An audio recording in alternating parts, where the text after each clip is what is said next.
everyone. Welcome back to Champion Your Life.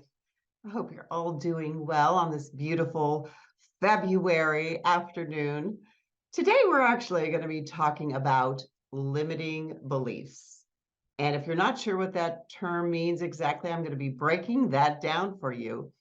And then we're going to look at how we can make sure that limiting beliefs aren't keeping us from living our one precious life to the fullest. There is an allegory that I just love. It's about a little baby elephant he's tied up to a post when it's really young. And no matter what happens, he tugs and he pulls, but he can't break free from the rope that's preventing his movement, right? His freedom.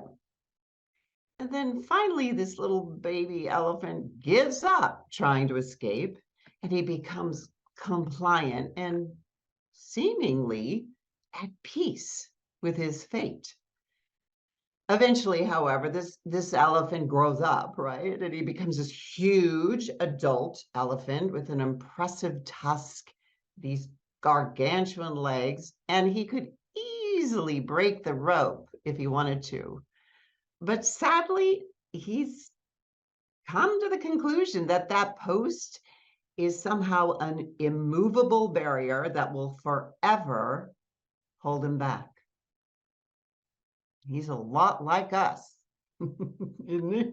He's all hung up or tied down, right? And why? Well, because he has a limiting belief. So today, that's exactly what we're going to talk about, our limiting beliefs. And my hope is that you will get clearer on how they show up, how they hide out, and how they just disrupt our lives. So first off, we're going to start talking about just beliefs in general. And there's so many kinds of beliefs, aren't there? I love empowering beliefs because, well, they create the maps that guide us towards our goal, towards our future, and give us the strength and power to take action in our lives. Limiting beliefs, on the other hand, can cause us to stall, to hesitate, and question, and then just miss out on all the things that we really want most in our lives. Right now, is there something that's coming to mind for you that you've always wanted to do, always wanted to achieve, and for some reason you haven't? Well, behind your reason or excuses, there's always a limiting belief. So I think the first step in replacing old limiting beliefs is just to understand the 5 areas that our beliefs actually come from. So I want to go quickly through them with you. The first one is your environment, right? And we hear that all the time, don't we? But I believe that it's very important for us to, how shall I say this, free ourselves from the story that we've been telling that we are products of our environment. For example, so many people love to blame their families, right, for everything. However, we've been around a long time now, and we've witnessed such amazing examples in our lifetimes. People like a Nelson Mandela or an Oprah, for that matter, who were always so clear that the environments that they grew up in would not dictate who they were, or especially who they would become. Here's a great slide that speaks to just that. If you accept a limiting belief, then it will become a truth for you. If you accept a limiting belief, it will become a truth for you. Now, while situations within our environments can be difficult at times, we all have the power to choose what we believe and who we will become in our lifetime. And I just think that's such good news and so powerful to truly consider.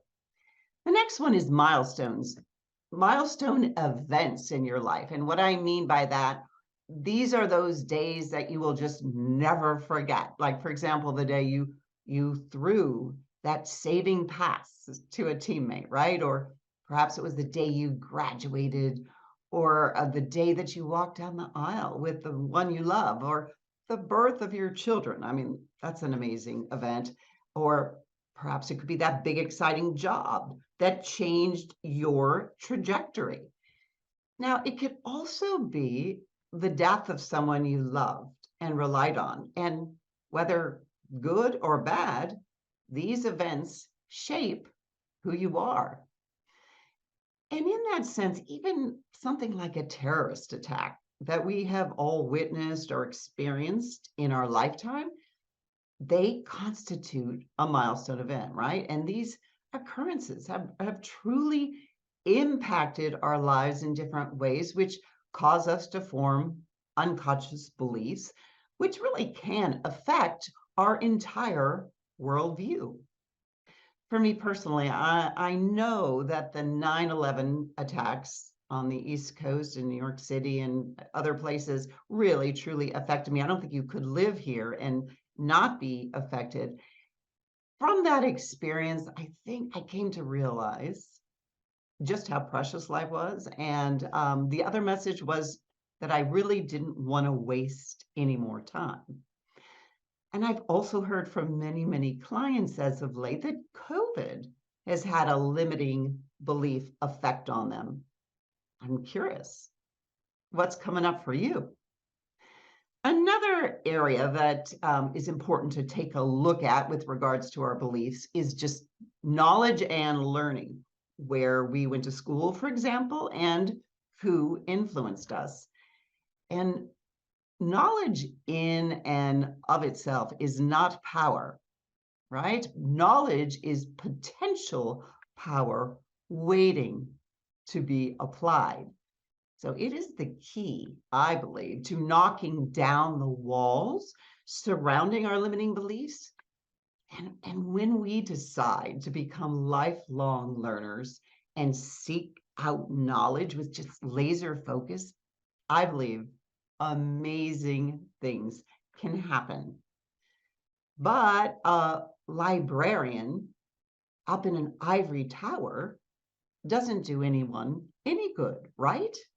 We need to actively find ways to practice emotional intelligence on a daily basis. And if we don't practice these skills and somehow incorporate them into our lives, we don't grow. It's really that simple. It's really that basic. I'm also a really big fan, a really big believer in putting myself in proximity to people who know much, much more than I do. I personally love being mentored. How about you? I think that kind of proximity is true power, and learning from others' experiences is just gold and can help you create the beliefs that will help you succeed. Now, another area that our beliefs come from is our past results. So we can create all kinds of beliefs around our past achievements or failures. And it's important to remember, though, our past results do not equal our future results. We must remember that learning how to fail and trying it again more intelligently the next time, that's so powerful. We humans build confidence by building on success, especially the small ones. As Darren Hardy always likes to say, it's the compound effect, right? It's important to stack them up and keep track of them in order to help you get excited and ready and pumped about your future. And finally, imagining your future self. This one is so compelling, and yet very few people actually think about this. So just as our past life experiences impact our beliefs around what is possible, right? so does our imagined experience of the future. It's so important that you take the time creating and dreaming and imagining your compelling future. For example, where will you be living? How do you envision feeling? What will you be doing? What will be your purpose in the future? When we have limiting beliefs, they can keep us from doing all the exciting things. For example, applying to that dream job or finishing school strong or finding that healthy relationship that you so desire, or even leaving the one that's unhealthy. So I really want everyone to pay attention to how your limiting beliefs work on a subconscious level. Much like our elephant friend that remained tied, right? Tied to the post.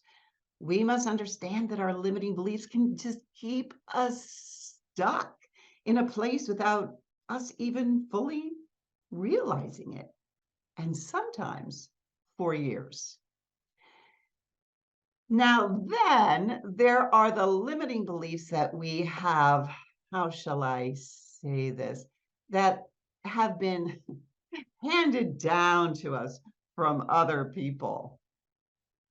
We must be so aware that some of the most impactful beliefs we have about ourselves often come from another person in our lives, good or bad.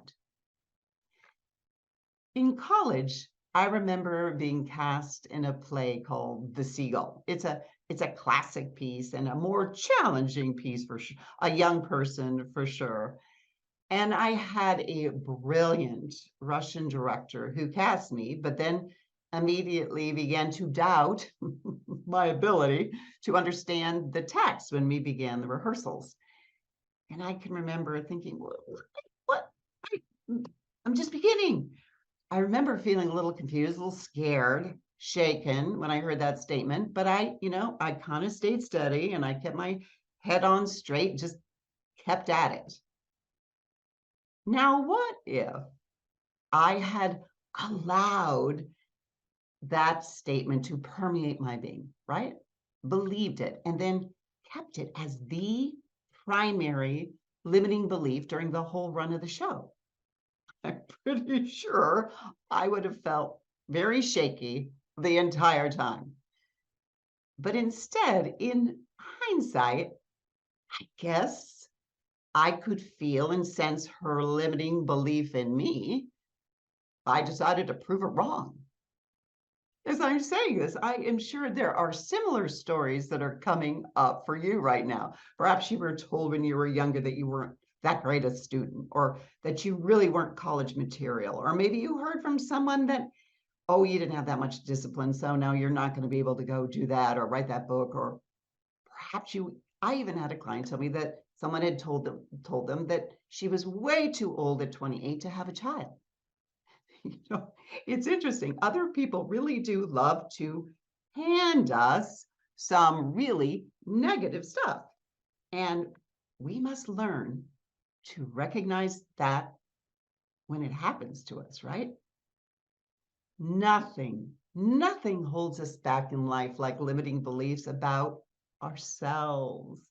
So many of our beliefs are just laden, right, with emotional insecurities. And if we aren't careful and if we aren't mindful, they become the very, very heavy baggage we carry throughout our lives. Here's what I recommend instead. I love this slide. Let's set some goals, not limits. I really want nothing more than for all of your goals in 2023 to include challenging and unraveling those limiting beliefs that have stopped you from growing into your best selves and that just keeps us from trying new experiences. Now, quickly, I want to go through some limiting beliefs that are going to be very familiar to you in a minute. For example, age. Now, people use their age as an excuse to not do a lot of things that they deeply desire. They may say, oh, no, I'm too old to change careers or learn new technology or even begin dating again. And they'll say something like, oh, I'm all past all that. And my response is usually, well, what? Why? And then you hear on the flip side of that people think oh my goodness, I'm too young. I can't apply for that job. No way. They're so worried that they don't have the experience. And then they immediately, what do? So human, they begin to doubt themselves, right? They don't want to take that risk and then possibly fail. And then another thing, oh, this is big one. This is big. Worrying about what others think. Look, if your first thought right now is, oh, I don't know, wouldn't try that. What would people think of me? We have a problem. But here's something I'm going to share with you. It always makes me smile when I say it. You need to remember that people aren't paying nearly as much attention to you as you think.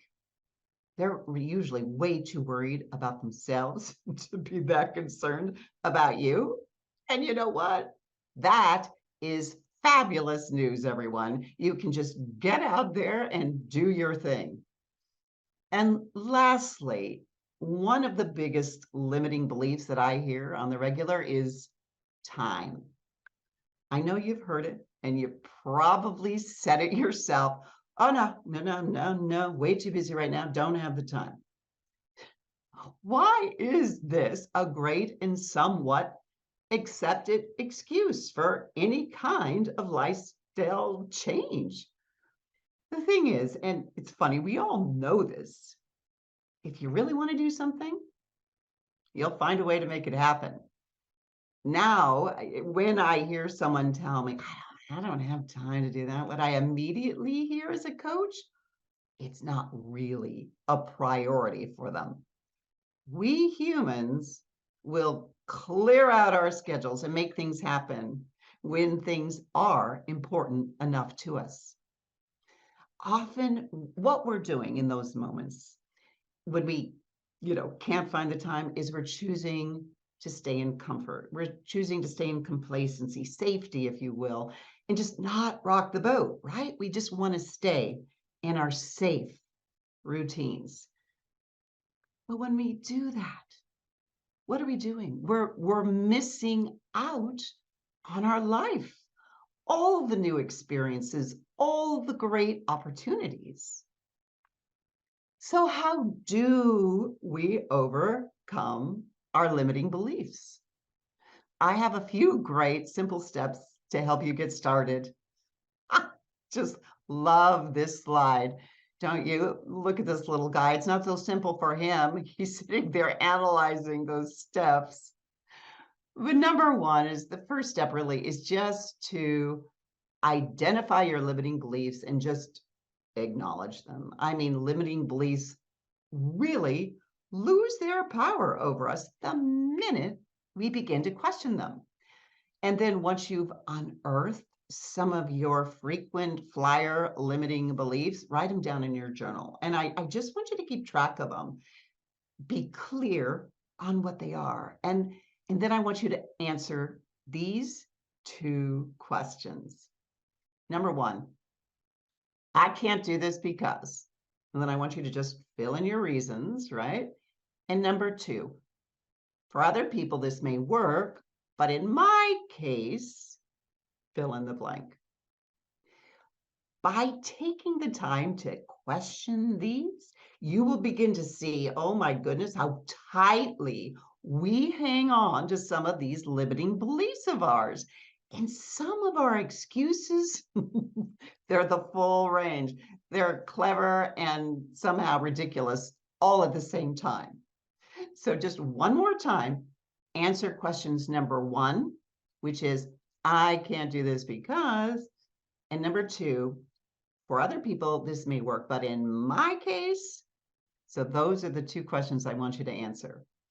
The second step would be you need to ask yourself, are these limiting beliefs serving me? Now, this slide just kind of says it all, right? Argue for your limitations, and sure enough, they are yours. Argue for your limitations, and sure enough, they are yours. We often imagine ourselves to be the victims of our own limiting beliefs, and we often hang on to them because they serve us in some way. So I want you to just be honest with yourself. Ask yourself, is this belief really the truth? Is it helping me in any way? Or is this completely holding me back? Right? Finally, the third step would be replace these limiting beliefs with more empowering ones. So once you take note of the limiting beliefs around a scenario, I want you to then come up with maybe just 2 possible alternatives to try on and then flip it. For example, perhaps you got fired, okay, from a job, and your boss was just particularly nasty to you on your way out the door, right? And you automatically assume that you did something terribly wrong, or that you think that you're not worthy or capable. But first of all, I never want you to give another human being that kind of power over your life. But a new belief for you that might be helpful would be, well, that job wasn't a good fit, but I'm so excited to explore what's around the corner.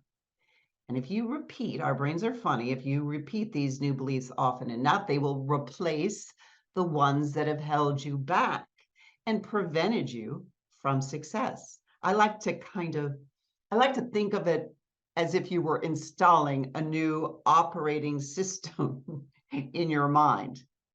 Now, I do want to warn you, though. I want you to remember that your limiting beliefs will always be looking for proof that they are right. Yep, limiting beliefs will always be looking for proof that they are right. So here's the deal. Ignore them. Fight back. Honestly, it comes down to self-awareness, doesn't it? In closing, what I really want you to hear is that emotional intelligence is a muscle. I mean, much like going to the gym or to your yoga class, you have to go regularly, right? And you have to pay attention, show up for the real change to occur in our lives. That is why I'm constantly trying to reinforce and teach healthy mind management tools so that you can learn how to spot these things in your life that are keeping you from being your best self. It's consistency, right? It's consistency in making these tools part of your everyday. That's the key. I never think we should ever believe that we're suddenly at what I like to refer to as full capacity, and that we've suddenly somehow arrived and that we know all the things. That's really not how life works. We have so much to learn in our lifetime and improve upon. And how great is that? What a gift. I believe that God gives us all these amazing opportunities to get it right. The way I look at it is there's always room for growth until our final breath and we leave this earth. And that, my friends, I think is a beautiful thing, a beautiful gift. You've been listening to Champion Your Life with me, Leighanne Champion. Please connect, reach out. I love to coach and work with people on letting go of these kinds of things. Let's let go of those limiting beliefs of yours. I would love nothing more than help you bring an exciting 2023 in. You can find me at LeighanneChampionCoaching.com or simply type in champion your life. I look forward to the next time we're together. Until then, Godspeed. Thank you for listening to Champion Your Life with me, Leighanne Champion, on TransformationTalkRadio.com. To find out more about me and my coaching platform, visit ChampionYourLife.com. That's ChampionYourLife.com. You have one precious life. Let's live it to your fullest potential. Let's go. Let's do this together. See you next time.